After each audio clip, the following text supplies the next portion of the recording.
Welcome back to my channel, friends. This is Sonia here, and today we are going to do mixed media art, and this is something which we have at our place and we use it every day. And yes, that's a toothpaste. Now my tube had finished, and so I thought why not to do some nice interesting work on this. And I know this sounds crazy, but this looks absolutely gorgeous and beautiful once my project is done.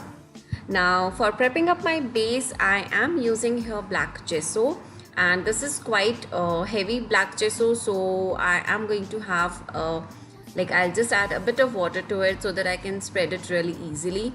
Now I'm using a flat brush so that I can have a good coverage when I'm doing my gesso. Now in this complete video, I will be using my heat gun as and when required. Like after each colors and medium work, I am going to use my heat gun to dry up.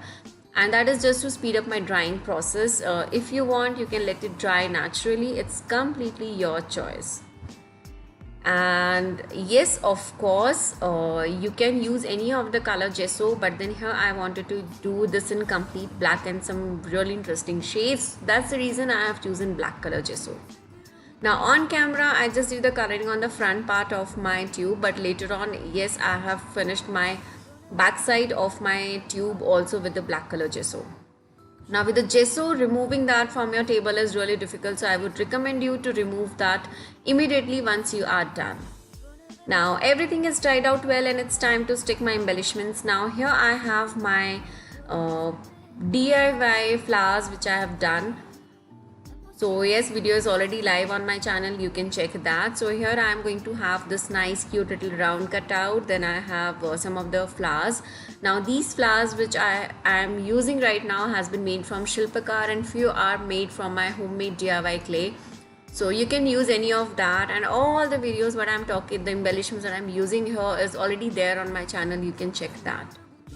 Now here I'm using my heat glue gun to stick this, and this is just to make sure that it sticks well. And of course you can play around with the layers here with your glue gun, but my flowers are so nice, and they are so nice, they have such nice 3D height that I don't need to add too much of glue gun here, and that's the best part of it. Now once my sticking work is done, then we will move on to my gesso work.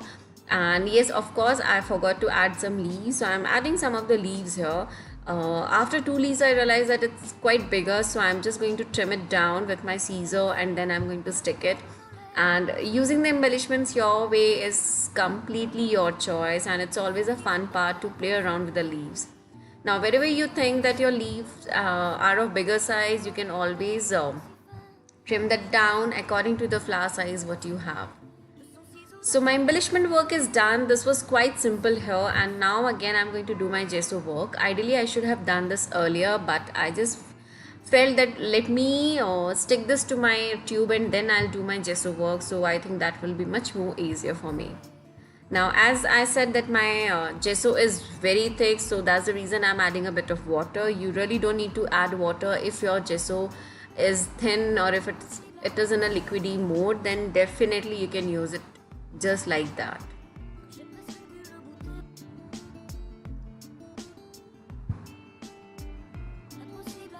Make sure you add your gesso on all the nicks and corners so that you don't have any of the plain white surfaces, because when we play around with the colors, then we can have the nice color blending and effect on our tube. And yes, of course it looks really interesting when you play around with the colors on a black color gesso. Now this is done and I need to dry this up, and like I said, I am going to use my heat gun for this. This is one of my favorite and the most interesting parts. So here I'm going to use my chalk paints and the shimmer chalk paint, and I'll just make sure that I apply good amount of shades. Now here I am going to play around with red color and my shimmery color.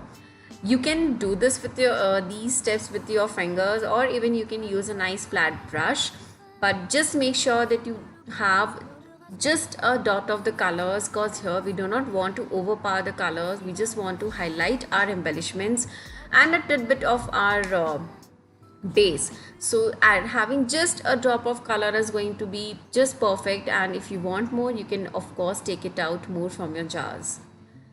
The lesser the better when you are doing this kind of work, and especially when you have to do the shading work with this rustic kind of look, then definitely the lesser color is always good. This looks absolutely amazing, and I just felt that I should add some more shimmery effect to it. And with a round brush, I'm just adding a tinge of shimmery on my flowers and my leaves and petals, and this is just to highlight them, and you can see it is looking absolutely gorgeous already. This is looking beautiful. How much detailing you want, how much color you want is completely your choice. And yes, of course, you can play around with the varieties of colors available with you. Like I have tried with the red color chalk paint. You can even go with the blue color, and I think the purple color, those shades are also going to look really beautiful in this project. So I have been working on a series of mixed media projects where I use the very basic supplies. So this is one of them. Like you don't have to spend on the heavy bases and then make your project. Even with something handy, you can do it. So I really hope that you'll enjoyed this tutorial. Yes, of course. I am coming up with some more interesting videos very soon. So stay tuned. Thank you so much for watching, and do not forget to subscribe to my channel. Thank you, friends. Bye bye.